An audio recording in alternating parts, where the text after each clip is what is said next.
to speak here.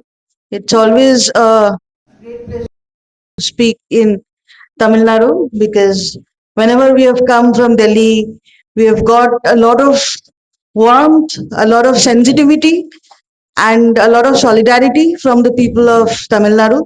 And that's something that we always look forward to. So it's always a pleasure speaking to people of Tamil Nadu. Yesterday also I spoke in Chennai, and there also I said that I don't want to give a speech. I'm not a political party leader. I don't want to give a speech. I just want to share my story, our story from Delhi with you, and a lot of uh, things that we all are fighting for in this country, the country which is gradually going towards fascism, and it's becoming the space of democracy is shrinking. The constitution is becoming meaningless in a lot of places of this country. The values of the constitution that we held so close are becoming meaningless now. Obviously in North India it's much worse. So the way it is happening in North India, maybe you may think that it's not that bad in South India, but the point is that it travels fast. You know, this kind of the effects of fascism travel fast, and we all have to fight back and push back together. And only then, I think the all the states of the country will be safe. So I was thinking that if I tell you the story of what has happened in the last 5 years, maybe I'll use three very basic values of the Constitution: liberty, equality, and fraternity. These are very core values that are not part of just our Constitution, but worldwide, all democracies they upheld these three values: liberty, equality, and fraternity. Uh, in last 5 years, we have seen that these three values have been completely, uh, thrown out of the window in Delhi, and that is the story I want to share with you. And uh, maybe then we can proceed.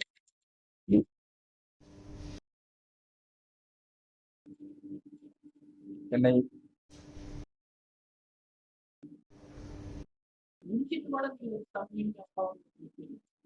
போர் அடிச்சுக்கலாம் கேட்கறேன் என்னை இங்கு அழைத்து மிகவும் எப்போதும் மிகவும் மகிழ்ச்சிக்குரியது. ஏனென்றால் தமிழ்நாட்டை சேர்க்கல் இது போன்ற எங்களுக்கு ஓர்மையை வெளிப்படுத்திக் கொண்டிருக்கிறார்கள். எனவே எப்போதும் தமிழ்நாட்டில் பேசுவது ஒரு மகிழ்ச்சிக்குரிய விஷயம். நான் ஒரு பெரிய உரையை இங்கே நிகழ்த்த விரும்பவில்லை. என்னுடைய கதையை, நம்முடைய கதையை டெல்லியிலிருந்து வந்து உங்களோடு பகிர்ந்து கொள்ள நான் விரும்புகிறேன். நம் நாடு படிப்படியாக மெல்ல ஒரு பாயசத்தை நோக்கி சென்று கொண்டிருக்கிறது. ஜனநாயகத்திற்கான வெளி மிகவும் சுருங்கி கொண்டிருக்கிறது. அரசியல் சட்டம் தன்னுடைய அர்த்தத்தை இழந்து கொண்டிருக்கிறது. அரசியல் சட்ட விழுமியங்கள் நாளுக்கு நாள் அர்த்தம் இழந்து கொண்டிருக்கின்றன. இது வட இந்தியாவில் நிலைமை மிகவும் மோசமாக இருக்கிறது. தென்னிந்தியாவில் அந்த அளவுக்கு இல்லை என்று சொன்னாலும் அந்த மோசமான நிலைமை மிக வேகமாக வடக்கிலிருந்து தட்சிணம் நோக்கி பயணித்துக் கொண்டிருக்கிறது. நாம் எல்லோரும் ஒன்றாக சேர்ந்து இதை எதிர்த்து போராடினால்தான் இதை தடுத்து நிறுத்த முடியும். அப்போதுதான் எல்லா மாநிலங்களும் ஓரளவு பாதுகாப்பாக இருக்க முடியும். கடந்த 5 ஆண்டுகளில் நம்ம அரசியல் சட்டத்தில் உள்ள 3 அடிப்படை விழுமியங்கள், 3 மைய விழுமியங்கள், ஆள்வகை சுதந்திரம், சமத்துவம், சகோதரத்துவம் ஆகிய 3 விழுமியங்கள் நமது அரசியல் சட்டத்தில் மட்டுமல்ல, உலகில் உள்ள பல்வேறு அரசியல் சட்டத்திலும் இவை ஒரு அடிப்படை விழுமியங்களாக இருக்கின்றன. இந்த 3 விழுமியங்களையும் ஒரு தூக்கி வீசியிருக்கிறார்கள் இந்த 5 ஆண்டுகளில் இந்த குறிப்பிட்ட டெல்லி கலவர வழக்கை ஒட்டி. அதை பற்றி தான் உங்களுக்கு நான் இப்போது பேசுகிறேன்.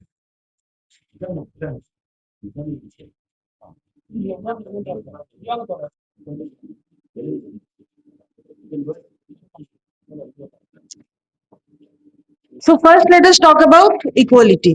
Okay, like 2019, the Indian government passed a law. It was called the Citizenship Amendment Act, and for the first time, we all came face to face with a law that said that refugees from 3 countries, from Pakistan, Bangladesh, and Afghanistan will be given citizenship. But the communities that were named for the first time, the Muslim community was not named. So for the first time, we who have upheld equality in the constitution, for the first time we saw that citizenship, which never was conditional, everybody had citizenship rights. For the first time, a community was kept out. And what we saw, the whole country, what we saw was that maybe this is the beginning of the constitutional republic, secular democracy that we have upheld to end. Because this is institutionalizing inequality. This is constitutionally institutionalizing inequality by keeping one community out. And this could be the first step. They did not say that why they included Pakistan, Bangladesh, and Afghanistan and kept the Muslim community out, and did not include Sri Lanka, Nepal, and other China, Myanmar, and other neighboring countries of India with whom we share the border, where Muslims are also oppressed minorities. In China, where Muslims are oppressed minorities, these countries were not named, but it was never about refugees. It was about bringing inequality to the constitution in the country, and thereby keeping a community out. You remember that the entire country at that point of time had spoken out against, had protested against. We all protested against.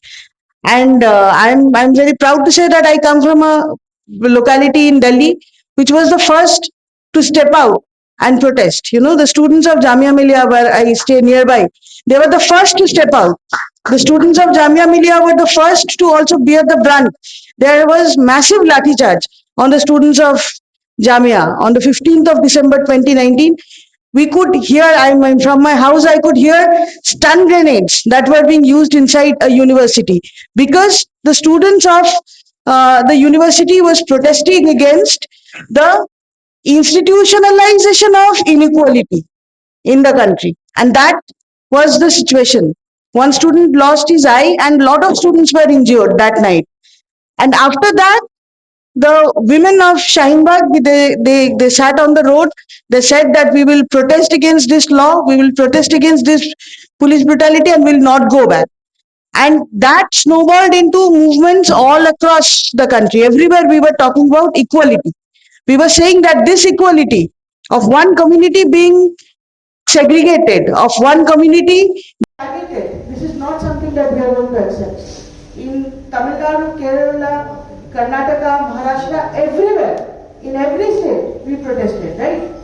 So that was the story of equality, where equality constitutionally was first time denied, and the people of India came out on the streets and fought for that equality that was being taken away, right? So equality, if this part of my story, if it's headed equality, then it started as a battle of equality.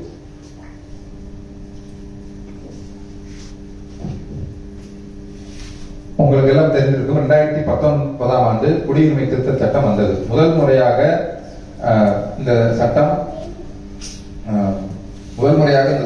நம் அரசு வழங்கியிருக்கக்கூடிய சமத்துவம் என்பதை மறுத்தது. அந்த சட்டத்திலே 3 நாடுகளில் இருந்து பாகிஸ்தான், பங்களாதேஷ் மற்றும் ஆப்கானிஸ்தானிலிருந்து வரக்கூடிய ஏதிலிகளுக்கு குடியுரிமை வழங்குவதற்கான சட்டம். அந்த சட்டத்தில் முதல் முறையாக முஸ்லீம்களுடைய அந்த பெயர் குறிப்பிடப்படவில்லை. அவர்கள் அந்த அங்கிருந்து வரக்கூடிய அகதிகளிலிருந்து வெளியில் வைக்கப்பட்டார்கள். ஒரு குறிப்பிட்ட சமூகம் அந்த குடியுரிமை பெறுவதிலிருந்து விலக்கி வைக்கப்பட்டது. நமது இந்த சட்ட திருத்தத்தின் மூலமாக இந்த சமத்துவமின்மை என்பதை ஒரு அரசமைப்பு சட்டத்திலேயே நிறுவனமயப்படுத்த முயற்சி செய்தார்கள். ஏன் இந்த முஸ்லீம்களை இவர்கள் வெளியே வைக்கிறார்கள் என்ற காரணத்தை சொல்லவில்லை. அது மட்டும் இல்ல, இந்தியாவுடன் எல்லையை பகிர்ந்து கொண்டிருக்கக்கூடிய இலங்கை, நேபாளம், மியான்மர், சீனா போன்ற நாடுகளில் கூட முஸ்லிம்கள் ஒடுக்கப்படுவதாக இருக்கிறார்கள். ஆனால் அந்த நாடுகளுடைய பெயர்கள் குறிப்பிடப்படவில்லை. உண்மையில் இது ஏதிரிகள் தொடர்பான ஒரு பிரச்சனை இல்லை. இது நமது அரசியல் சட்டத்தில் ஒரு சமத்துவமின்மையை புகுத்துவது பற்றிய ஒரு பிரச்சனையாகத்தான் இருந்தது. இதற்கு எதிராக ஒட்டுமொத்த நாடும் இந்த சமத்துவமின்மையை அரசன் சட்டத்தில் நிறுவனமயமாக்கும் இந்த முயற்சிக்கு எதிராக ஒட்டுமொத்த நாடும் போராட தடைப்பட்டது. நான் இருக்கக்கூடிய பகுதியில் தான் இந்தியாவிலேயே முதல் முறையாக அந்த போராட்டம் எழுந்தது.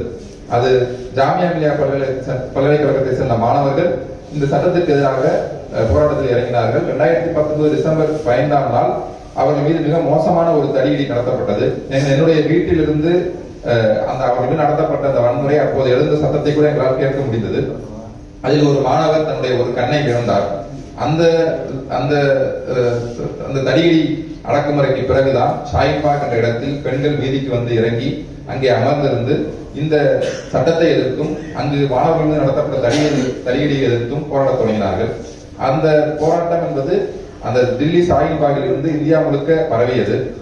ஒவ்வொரு சமூகத்தை ஏன் நீங்கள் இதிலிருந்து விலக்கி வைக்கிறீர்கள், அவர்களுக்கு சமத்துவத்தை ஏன் மறுக்கிறீர்கள், அதை நாங்கள் ஏற்றுக்கொள்ள முடியாது என்பதுதான் இந்த போராட்டத்தின் மையமாகும்.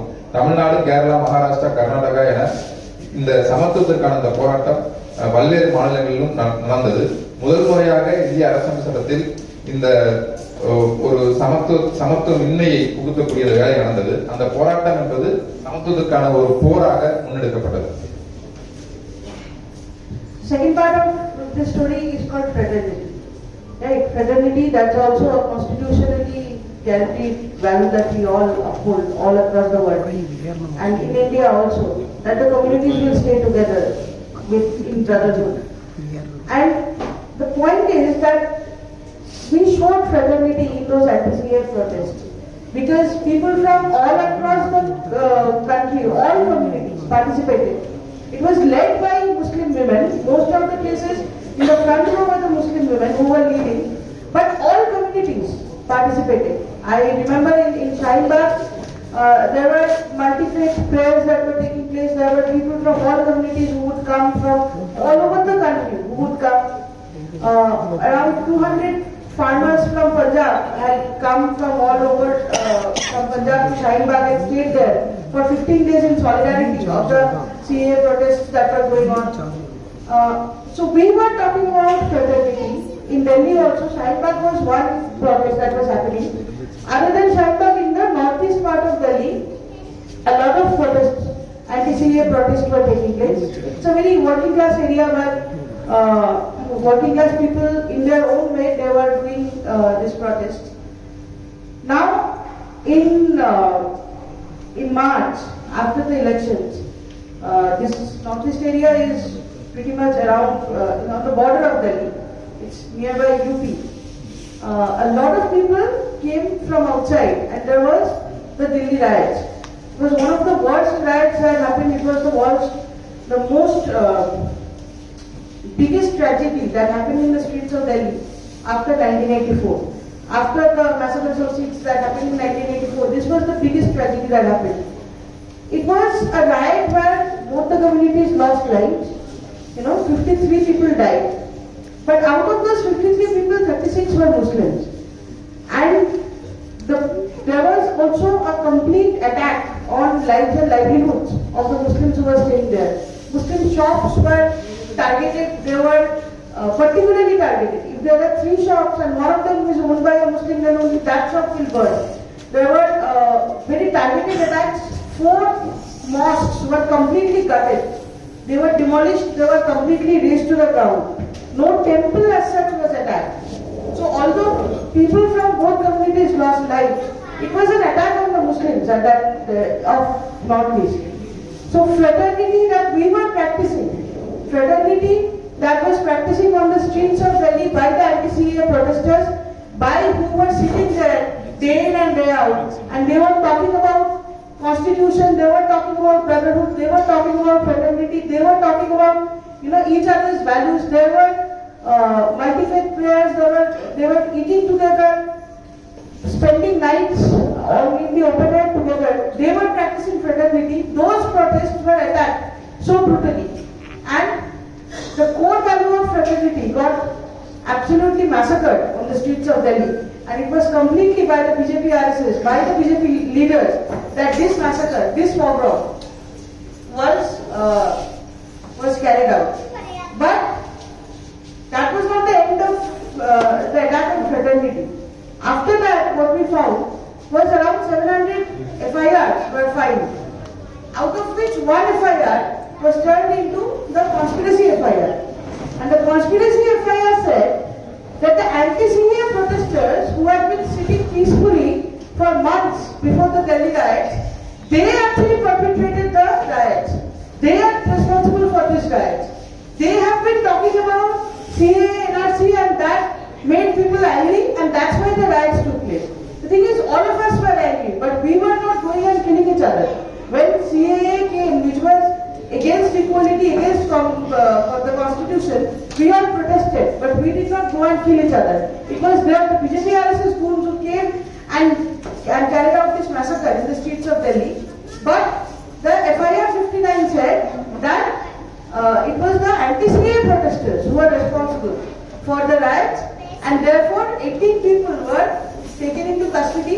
There were students, there were scholars, there were people who were local businessmen, many of them were first-time protesters, but all of them had one thing in common: they were all anti-CAA protesters.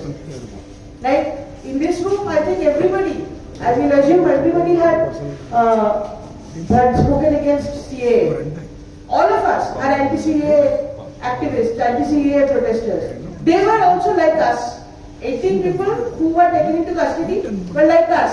But they were then booked under the most draconian terror law, and which is UAPA, and were called terrorists. Now they are called terrorists. And that is where the fraternity that we were practicing on the streets of Delhi were completely massacred by the ruling class, with the riots and then with the witch hunting, targeting Muslim activists particularly.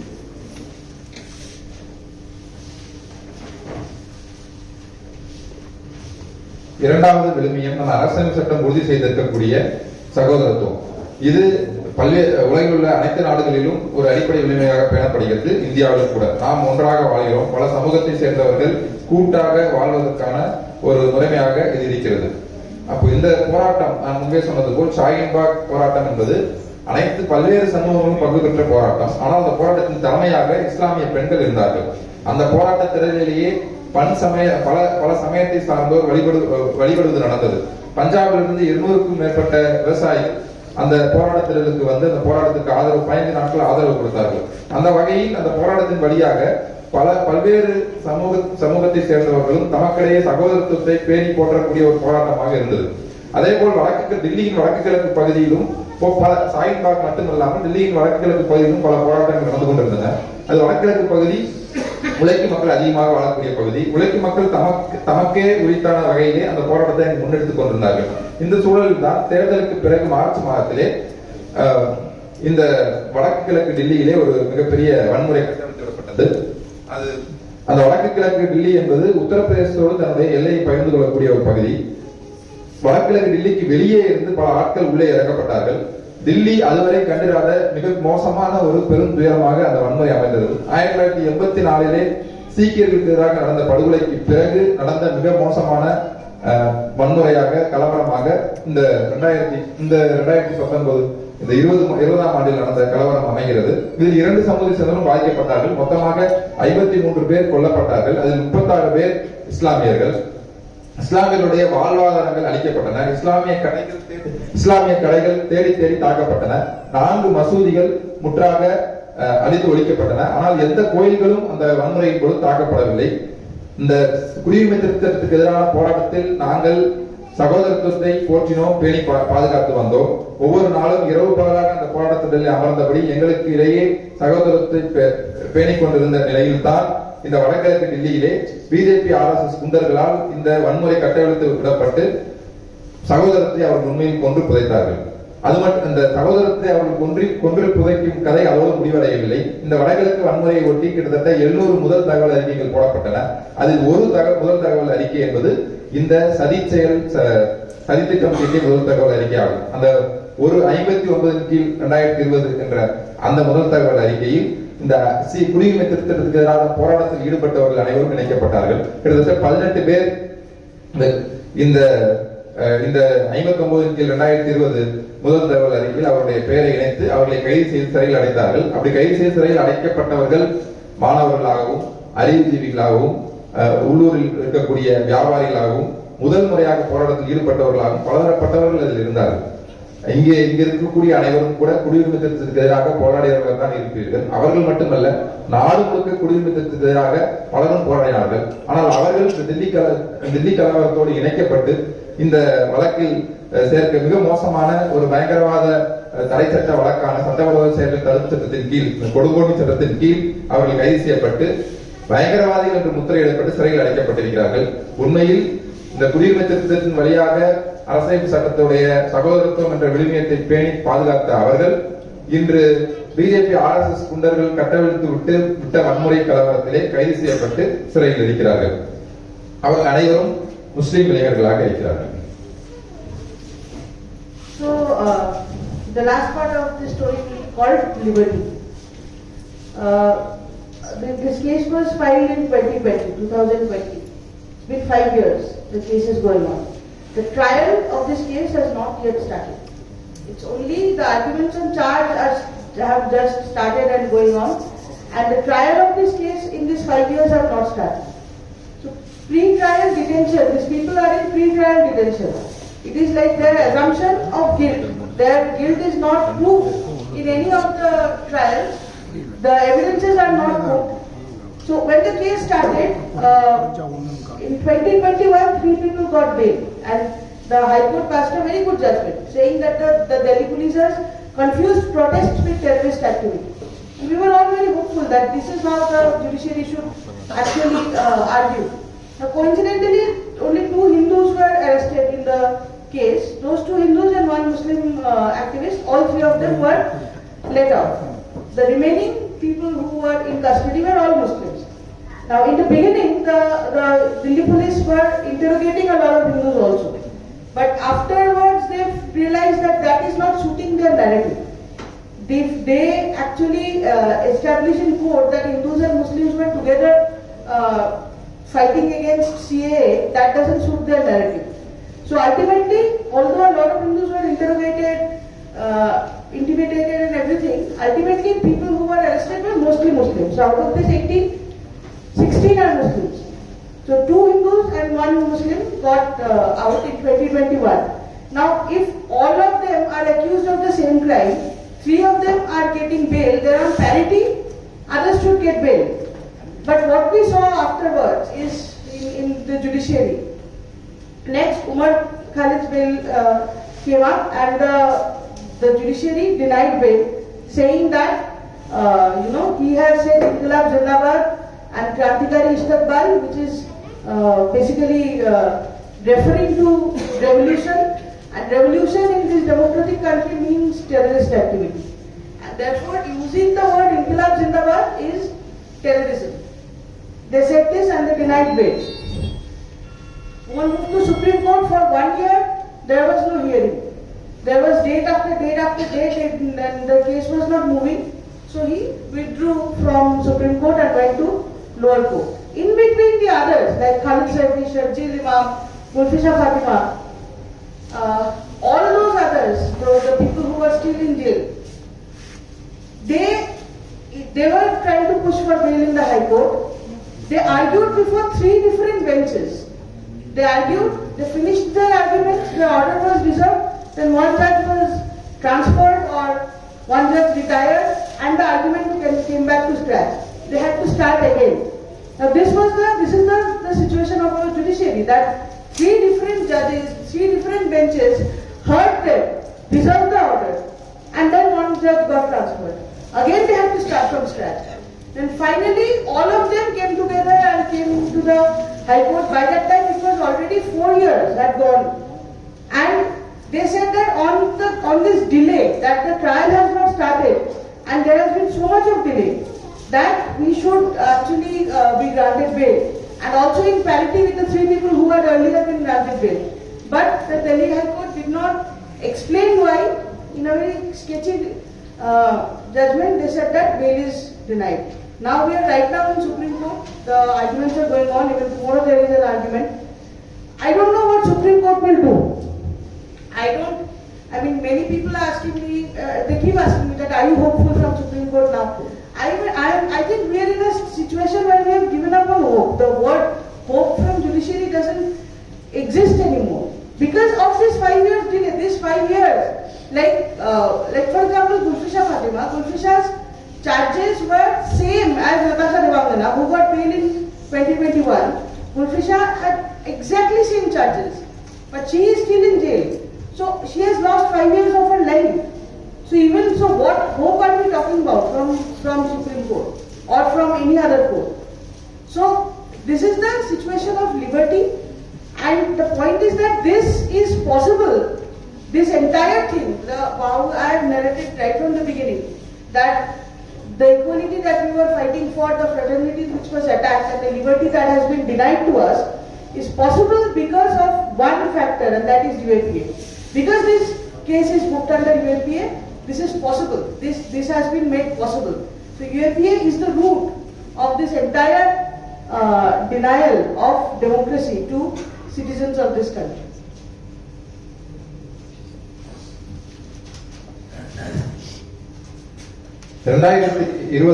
ஆண்டு இந்த வழக்கு போடப்பட்டது. இத்தோடு 5 ஆண்டுகள் நிறைவடைந்து விட்டன.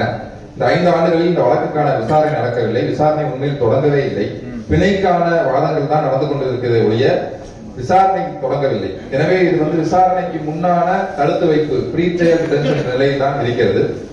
அவர்கள் குற்றவாளிகள் என்று ஒரு முன்முடிவை எடுத்து ஒரு அசம்ஷன், ஒரு முன்கணிப்பின் அடிப்படையிலே சிறையில் வைக்கப்பட்டிருக்கிறார்கள். அவர்கள் மீதான குற்றச்சாட்டுக்கான எந்த சான்றுகளும் இதுவரை முன்வைக்கப்படவில்லை. 2020 ஆண்டு கைது செய்யப்பட்ட பொழுது 2020 ஆண்டு பிறகு ஓராண்டில் டெல்லி உயர்நீதிமன்றத்தில் 3 பேருக்கு பிணை கிடைத்தது. அந்த 3 பேரில் 2 இந்துக்கள், 1 முஸ்லிம். அந்த 3 பேரை அவர்கள் வெளியே ஒரு நல்ல தீர்ப்பு உயர்நீதிமன்றத்தில் கிடைத்தது. எனவே அந்த தீர்ப்பின் அடிப்படையில் ஏனையவருக்கும் பிணை கிடைக்கும் என்று எதிர்பார்க்கப்பட்ட நிலையில் அப்படி நடக்கவில்லை. உண்மையில் இந்த டெல்லி கலவர வழக்கை ஒட்டி பல்வேறு இந்துக்களையும் அவர்கள் விசாரித்துக் கொண்டிருந்தார்கள். இந்த வழக்கிலும் மொத்தம் உள்ள 18 பேரில் 16 பேர் முஸ்லிம்கள், 2 பேர் இந்துக்கள். அந்த 2 பேர் இந்துக்கள். ஆனால் அவர்கள் என்ன யோசித்தார்கள் என்றால், ஆட்சியாளர்கள் இந்த இந்துக்களை விடுவித்து விட வேண்டும், இந்துக்களை விசாரிப்பதை நிறுத்த வேண்டும். ஏனென்றால் அவர்களுக்கு ஒரு கதையாளர் தேவைப்பட்டது. இந்த குடியுரிமை சட்டத்தை முஸ்லீம்கள் தான் இருக்கிறார்கள், இந்த இந்துக்களும் சேர்த்து இந்த வழக்கை இணைக்கப்பட்டால் இந்துக்களும் முஸ்லிம்களும் சேர்ந்து இந்த குடியுரிமை சட்டத்தை எதிர்த்தார்கள் என்ற உண்மை வெளியே தெரிந்துவிடும் என்ற காரணத்தினால் அவர்கள் கட்டமைக்க நினைத்த கதையாளர் என்பது முஸ்லிம்கள் மட்டுமே எதிர்க்கிறார்கள் என்ற கதையாளரை கட்டமைக்க நினைத்தார்கள். எனவே அதற்கு எதிராக இந்துக்களை வைத்திருப்பது முடிந்துவிடும் என்ற காரணத்தினால் அவர்களை விட்டுவிட்டார்கள். நடாஷா நர்வால், தேவகனா கலிட்டா, இஸ்ரத் ஜகான் என்ற 3 பேர் அந்த 2021 தில்லி உயர்நீதிமன்ற வழக்கில் விடுவிக்கப்பட்டார்கள். அந்த தீர்ப்பை வழங்கியது முரளிதரன் என்ற நீதிபதி. அப்ப 2 இந்துக்கள், 1 முஸ்லிம் வெளியே வந்தார்கள். மற்றவர்கள் எல்லோரும் இப்போது வரை சிறையில் இருந்து கொண்டிருக்கிறார்கள். அடுத்து உமர் காலிதுடைய பிணை மனு வந்தது. அவருக்கு உயர்நீதிமன்றத்திலே பிணை மறுக்கப்பட்டது. அதற்கு அவர்கள் சொன்ன காரணம் என்ன தெரியுமா? அவர் உமர் காலித் தான் பேசிய உரையை தொடங்கும் பொழுது இன்குலாப் ஜிந்தாபாத், கிராந்திகாரி வாழ்க, அதாவது புரட்சிகர வாழ்த்துக்கள், இன்குலாப் ஜிந்தாபாத் என்றும் புரட்சிகர வாழ்த்துக்கள் என்றும் தொடங்கினார். இந்த இன்குலாப் ஜிந்தாபாத் என்று அவர் சொன்னதைத்தான் சுட்டிக்காட்டி அது ஒரு பயங்கரவாத செயல் நடவடிக்கை என்று சொல்லி நீதிமன்றம் அவருக்கு பிணை மறுத்தது. இது பிணை மறுத்ததுக்கான காரணமாக அவர்கள் சொன்னார்கள். அதற்கு பிறகு மேல்முறையீடு சென்ற பொழுது ஓராண்டாக அவருடைய பிணை மனுவை எடுக்காமல், விசாரணைக்கு எடுக்காமல் அப்படியே வைத்திருந்தார்கள். ஏனைய மற்ற அனைவருக்குமே உயர்நீதிமன்றத்தில் பிணை மனுவை விசாரிக்காமல் வைப்பது அல்லது விசாரித்துவிட்டு தீர்ப்பை ஒத்தி வைத்திருப்பார்கள். திடீரென்று நீதிபதி ஓய்வு பெறுவார் அல்லது நீதிபதி இடமாற்றம் செய்யப்படுவார். இப்படி 3 அமர்வுகள், 3 பெஞ்ச் உயர்நீதிமன்றத்தில் விசாரித்து ஆனால் பிணையின் மீது ஒரு முடிவெடுக்காமல் அப்படியே தள்ளி போட்டு இறுதியில் 4 ஆண்டுகள் ஓடிவிட்டன. 4 ஆண்டுகள் ஓடிவிட்ட பிறகுதான் உயர்நீதிமன்றத்திலே அவர்கள் எல்லோருடைய பிணையும் மறுக்கப்பட்டது. இப்போது அந்த பிணை மனுக்கள் மறுக்கப்பட்ட நிலையிலே அவை உச்சநீதிமன்றத்திற்கு வந்திருக்கின்றது. உச்சநீதிமன்றத்தில், ஆனால் தில்லி உயர்நீதிமன்றத்தில் பிணை மறுக்கப்பட்ட பொழுது என்ன காரணத்திற்காக அந்த பிணை மறுக்கப்படுகிறது என்பதை கூட அவர்கள் தெளிவாக சொல்லவில்லை. ஏனென்றால் இதே வழக்கில் 3 பேருக்கு ஏற்கனவே பிணை வழங்கப்பட்டிருக்கிறது. கிட்டத்தட்ட அது வந்து ஒரே இவர்கள் மீது வைக்கப்பட்ட குற்றச்சாட்டுகள் என்பது ஒரே குற்றச்சாட்டுகள் தான். ஆனால் அதை அந்த அந்த முன்மாதிரியை வைத்து இவர்களுக்கு பிணை கொடுக்க மறுக்கிறார்கள். இப்போது உச்சநீதிமன்றத்துக்கு வந்திருக்கிறது. இதில் உங்களுக்கு இதில் ஏதாவது ஒரு நம்பிக்கை இருக்கிறதா? உச்சநீதிமன்றத்தில் பிணை கடத்தி விடுமா என்று பலரும் கேட்கிறார்கள். எனக்கு அப்படி எந்த நம்பிக்கையும் நீதித்துறையின் மீது இல்லை. ஏனென்றால் இதே வழக்கில் நடாஷா நர்வால், தேவங்கன கவிதா இந்த 2 பெண்களோடு சேர்ந்து 3வது பெண், ஒரு இஸ்லாமிய பெண் குல்ஃபிஷா பாத்திமா என்பவர் குற்றச்சாட்டப்பட்டிருந்தார். 3 பேர் மீதும் வைக்கப்பட்ட குற்றச்சாட்டு என்பது ஒரே மாதிரியான குற்றச்சாட்டு. ஆனால் இருவருக்கு பிணை கொடுத்துவிட்டு ஒருவரை 5 ஆண்டு காலமாக சிறையில் வைத்திருக்கிறார்கள். அவருடைய 5 ஆண்டு கால வாழ்க்கை சிறையிலேயே கழிந்துள்ளது. 5 ஆண்டு கால வாழ்க்கை சிறையில் போய்விட்டது. என்ன மாதிரியான நம்முடைய நீதிமன்றங்கள், உயர் நீதிமன்றமாகட்டும் உச்ச நீதிமன்றமாகட்டும் அவற்றின் மீது என்ன மாதிரியான நம்பிக்கையை நாம் வைக்க முடியும்? இந்த 3வது கதை, இந்த 5 ஆண்டு காலமாக சிறையில் வைத்திருப்பது நம்ம அரசியல் சட்டம் வழங்கக்கூடிய சுதந்திரம், ஆள்வகை சுதந்திரம் என்பதற்கு எதிரானது. மொத்தத்தில் சமத்துவத்திற்காக நாங்கள் போராட தொடங்கினோம். சமத்துவத்தை மறுக்கக்கூடிய ஒரு சட்டத்தை எதிர்த்து போராட தொடங்கினோம். அந்த போராட்டத்திலே சகோதரத்துவத்தை நாங்கள் உயர்த்தி பிடித்தோம். பல்வேறு சமூகங்களின் சங்கங்கள் இந்த போராட்டத்தை நடத்தினார்கள்.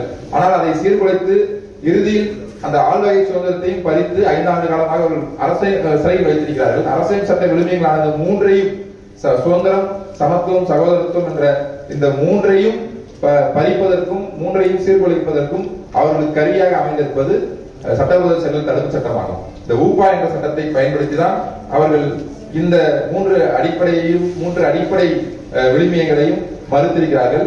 எல்லாவற்றுக்கும் வேறாக இருப்பது இந்த கொடுங்கோன்மை சட்டமாகும்.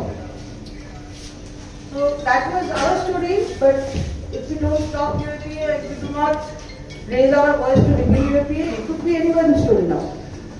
If you look at Bhima Koregaon, if you look at many other cases, everyone will find that liberty, equality, fraternity, all can be completely destroyed, and still the state can hold up its story by a law like UAPA. In the last 10 years, around 10,500 cases have been filed. People have been booked under UAPA. Only 2.8% people have been convicted. It's one of the lowest conviction rate in the whole world of this kind of a draconian law. But it is against the Universal Declaration of Human Rights, because it leads into this kind of pre-trial detention where process becomes the punishment. Even if they are these people, the Delhi riots case, if either they will be acquitted or they will be convicted, but the conviction, that part they have already spent their time in jail.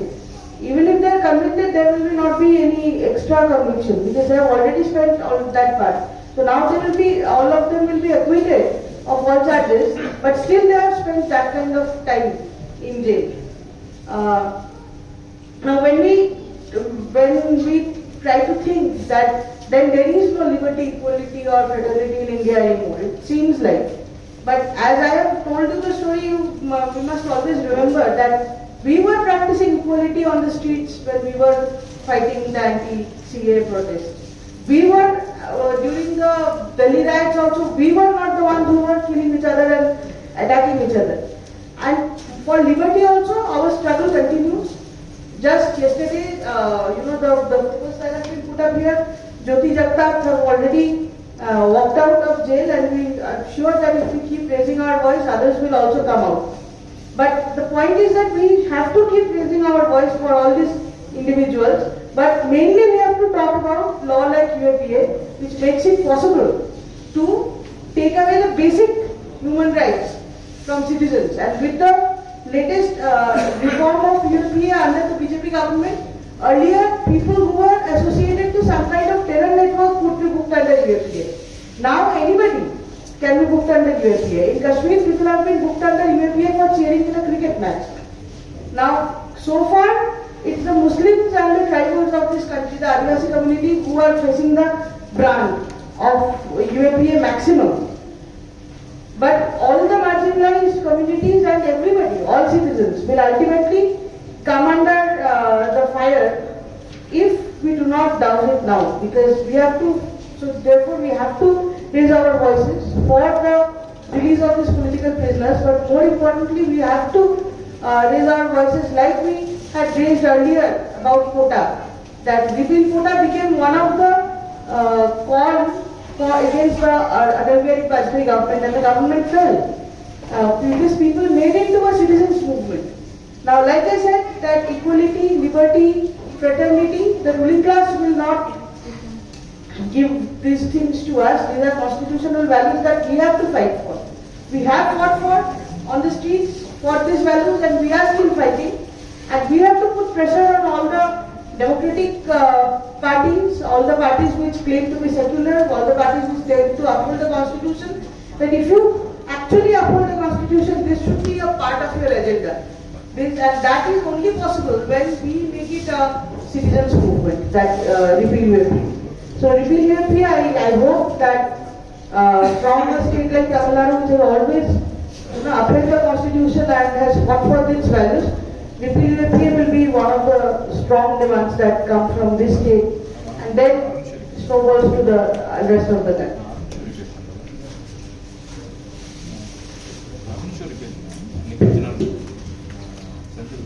இது எங்களுடைய கதை மட்டுமல்ல.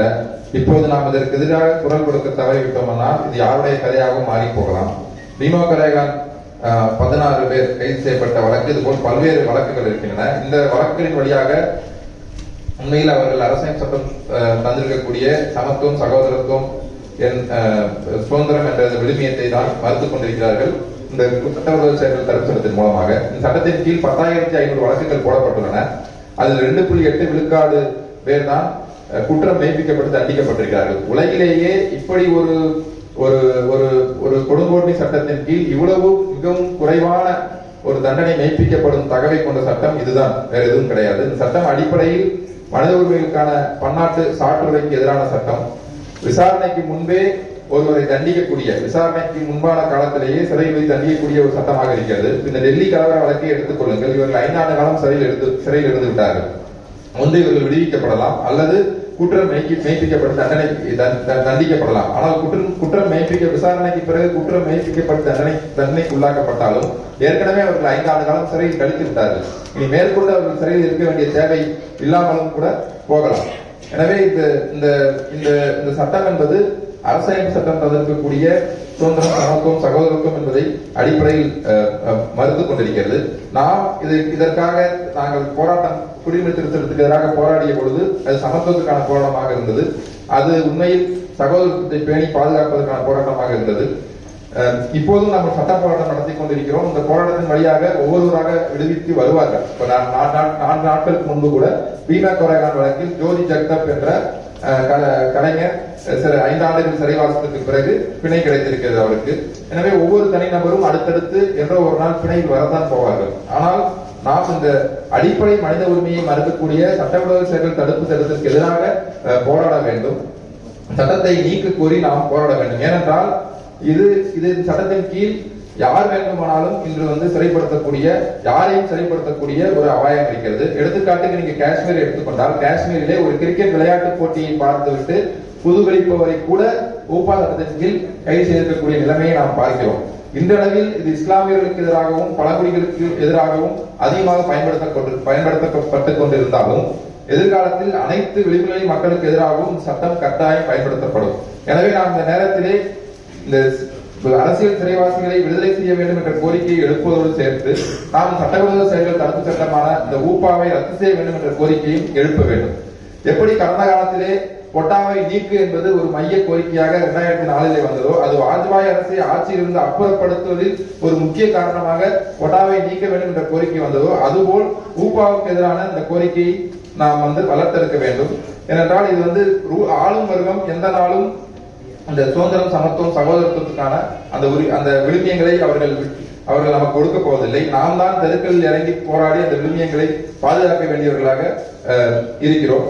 எனவே இது ஒரு மக்கள் திரள் இயக்கமாக இந்த ஊப்பாவை நீக்க வேண்டும் என்ற இயக்கம் மாற வேண்டும். நான் தமிழ்நாட்டிலிருந்து பேசிக் கொண்டிருக்கிறேன். தமிழ்நாடு அரசியல் சட்டத்துடைய விழுமியங்களை உயர்த்தி பிடித்து பல போராட்டங்களுக்கு முன்னோடியாக இருந்திருக்கிறது. இந்த ஊப்பா சட்டத்தை நீக்க வேண்டும் என்ற கோரிக்கையும் கூட தமிழகம் முன்னோடியாக இருந்து எழுப்பி தமிழகத்தின் இந்தியாவின் பிற பகுதிகளுக்கும் செல்ல வேண்டும் என்று விரும்புகிறேன். நன்றி.